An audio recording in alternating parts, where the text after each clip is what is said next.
এই তিন ব্যক্তিদের কবরে কোনো প্রকার প্রশ্ন করা হবে না। তাদের মৃত্যুর পর ফেরেশতাগণ ওই পবিত্র আত্মাকে নিয়ে সোজা আল্লাহর দরবারে হাজির হবেন এবং কোনো প্রকার বিচার ছাড়াই তারা জান্নাতে প্রবেশ করবেন। কারা সেই তিন শ্রেণীর মানুষ এবং তাদের কি এমন আমল আছে যার জন্য তারা আল্লাহর পক্ষ থেকে এই পুরস্কার লাভ করবে? তারা দুনিয়াতে কি এমন পুণ্যের কাজ করেছে যার জন্য তাদের দুনিয়াতে থাকতেই এত বড় সুখবর দেওয়া হয়েছে? এমনকি ভিডিওর শেষে এমন একটি আমলের কথা আমাদের প্রিয় নবী সাল্লাল্লাহু আলাইহি ওয়াসাল্লাম বলে গিয়েছেন, যেটি করলে আপনিও মৃত্যুর সাথে সাথে জান্নাত লাভ করতে পারবেন। তাই ভিডিওটি না টেনে সম্পূর্ণ দেখবেন। ফেসবুকে তো অনেক সময় নষ্ট করেন, কিন্তু দুনিয়া ও আখিরাতের কল্যাণের জন্য এই ভিডিওটি আপনার অনেক উপকারে আসবে। প্রিয় দর্শক, এই তিন শ্রেণীর ব্যক্তিরা জান্নাতি, এটা সরাসরি হাদিস শরীফেই লেখা আছে। যাদের মৃত্যু হতে দেরি থাকলেও জান্নাত পেতে দেরি হবে না। কারা সেই তিন ধরনের ব্যক্তি বিস্তারিত জানাবো এই ভিডিওর মাধ্যমে। প্রিয় মুসলিম ভাই ও বোনেরা, আলোচনা শুরু করার আগে আমি আপনাদের কাছে একটি প্রশ্ন করতে চাই, তা হলো জান্নাত অর্জনের জন্য রাসূলুল্লাহ সাল্লাল্লাহু আলাইহি ওয়াসাল্লাম যে সকল আমল দেখিয়েছেন সেগুলো আপনি কায়েম করছেন তো?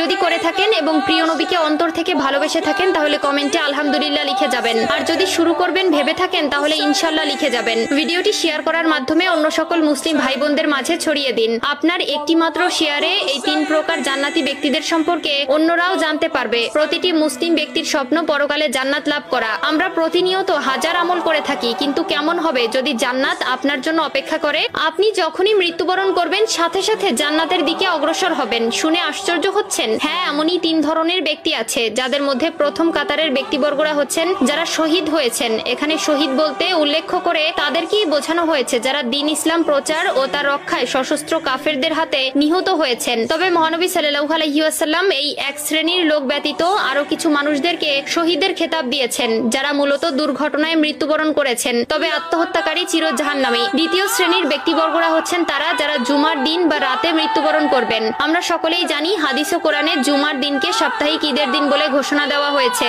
এবং এই দিনেই আসরের নামাজের পর আল্লাহ তাআলা তার বান্দাদের অতি নিকটে চলে আসেন এবং এই দিনের মৃত্যুবরণ করলেও সেটা তার জন্য পুরস্কার স্বরূপ বয়ে নিয়ে আসে। হযরত আব্দুল্লাহ ইবনে আমর রাদিয়াল্লাহু তাআলা আনহু বর্ণনা করেন, রাসূলুল্লাহ সাল্লাল্লাহু আলাইহি ওয়াসাল্লাম বলেছেন, জুমার দিনে অথবা জুমার রাতে কোনো মুসলিম ব্যক্তি যদি মৃত্যুবরণ করে তাহলে তার কবরের ফিতনা থেকে আল্লাহ তাআলা তাকে রক্ষা করেন। তৃতীয় শ্রেণীর ব্যক্তিবর্গরা হচ্ছে ছোট বাচ্চারা। অপ্রাপ্ত বয়সে কোনো শিশু মারা গেলে তাকে প্রশ্নের সম্মুখীন হতে হবে না, যারা তাদের মৃত্যুর সময় পর্যন্ত দুনিয়ার মায়া সম্পর্কে তেমন ভাবে বুঝে ওঠেনি এবং সদ্য জন্ম নেওয়া ছোট দুধের শিশু। উল্লেখিত দুধের শিশুর ওসিলায় ওই শিশুর মাও আল্লাহ তাআলার মেহেরবানি লাভ করবে। সর্বশেষ সবথেকে গুরুত্বপূর্ণ যে আমলটির কথা প্রিয় নবী সাল্লাল্লাহু আলাইহি ওয়াসাল্লাম বলে গেছেন সেটি হলো যারা প্রতি রাতে সূরা মুলক তেলাওয়াত করবে। যে ব্যক্তি আমলটি করতে পারবে সে বিনা হিসাবে জান্নাত লাভ করবে। আল্লাহ তাআলা তার সেই সকল বান্দাকে তার নূরের চোখে দেখেন।